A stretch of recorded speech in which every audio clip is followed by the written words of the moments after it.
Most people don't fail with cattle because they don't work hard. They fail because they build the operation backwards. They buy the equipment before profitability. Stock for perfect conditions. They chase bigger cows without calculating inputs. They feed every animal the same. And eventually, reality catches up. The problem usually isn't the cows. It's the system around them. And that's what we're going to talk about today. One thing I've noticed from all the conversations around these recent videos, like the 40-acre video, the stocking rate video, the cow size video, equipment cost video, all of these topics connect together because cattle operations aren't just about cows. They're about decisions. Every decision affects the other one. Bigger cows affect stocking rate. Stocking rate affects hay. Hay affects equipment. Equipment affects debt load. And debt changes how much pressure your operation can handle. That's why two people can run the same type of cattle operation in the same area and get completely different results. I think one of the biggest mistakes people make is trying to turn cattle into a fixed formula. Everybody wants one number. How many cows can I run? How many acres per cow? What is the right stocking rate? But the problem is, none of those numbers stay fixed. On this place, some years I can comfortably run 70 animal units. Other years, I'm feeding more hay than I want to. Now, why is that? That's because rainfall changes. Hay production can change. Input costs can change. The type of cattle you run can change. A 1,000-pound cow and a 1,400-pound cow are not the same animal from a forage standpoint. But a lot of people calculate stocking rate one time and then never adjust again. That's how operations slowly get out of balance. Because grass isn't fixed, inputs are not fixed, and cattle definitely aren't fixed. People want cattle to just be math, but cattle are management. Another place people get in trouble is chasing production without calculating the costs. Bigger calves, bigger cows, more pounds. Now, obviously, pounds matter. You don't get paid per cow. You get paid per pounds. But what some people miss is the input side of that equation. Bigger cows usually eat more. They usually put more pressure on your pasture. They increase hay demand.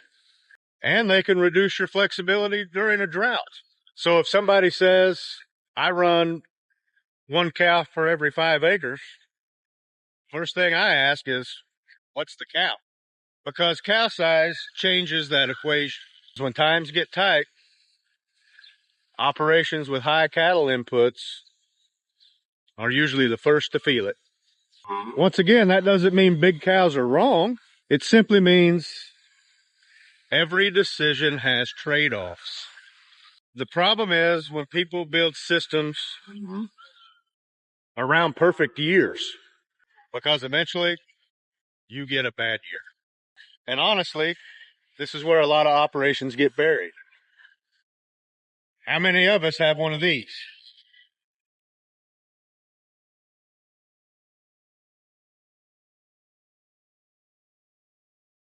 An old equipment line of stuff we just had to have. Now, it's just in the weeds and the briars. Now, don't get me wrong. Equipment matters. We all need dependable equipment. But a lot of times, people try to scale the equipment before they scale profitability. They try to build a 100-cow setup before they have the cattle to support it. And the dangerous part is, during those good years, almost any decision can look like a smart decision. High cattle prices cover a lot of mistakes. Cheap hay covers a lot of mistakes. But drought, low cattle prices, high input costs, those things expose systems. That's when reality catches up and you start realizing this tractor payment still exists. This equipment repair still exists. this building still has to be maintained. And suddenly, the operation doesn't have any flexibility. That's why I always say, if your equipment costs more than your cattle are making or can support, that's not a cattle problem. That's a decision problem. Another thing that ties into this whole conversation is feeding cattle like they all have the same needs. They don't. You might have high demand cattle trying to recover and rebreed, middle demand cattle, dry cows, easy keepers, all standing in the same pasture. And if you feed for the average, your most important cows lose. That's how little inefficiencies slowly become big problems. It usually isn't one giant mistake. It's a lot of small decisions stacking on top of each other. And over time, the operation gets harder and harder to sustain. You know, sometimes I think social media has convinced people that success is something different than it is. And that it means more cows, more equipment, more land, just bigger everything. But honestly, what I've seen is that success is building an operation that can sustain the bad times, that can sustain drought, sustain high input costs, such as diesel, and everything that goes along with that. It needs to be able to handle lower markets, because not every year our calves are worth as much as we think they should be. One that doesn't completely fall apart when inputs spike. Flexibility matters, margin matters, of course decision making matters. And honestly, folks, simple systems usually fare better than complicated ones. And that's true in almost all industries, not just our industry, the cattle business.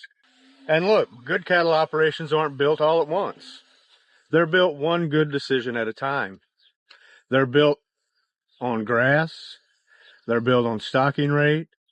They're built on inputs. They're built on cow size. They're built on equipment.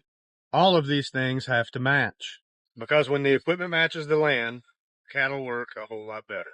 And when they don't, reality eventually catches up. Thanks for watching. And if you're enjoying our content, hit that subscribe button. It helps us more than you can know. I do read the comments and answer as many as I can. But as this channel's growing, that's getting harder, but I don't mind. Thank you, guys.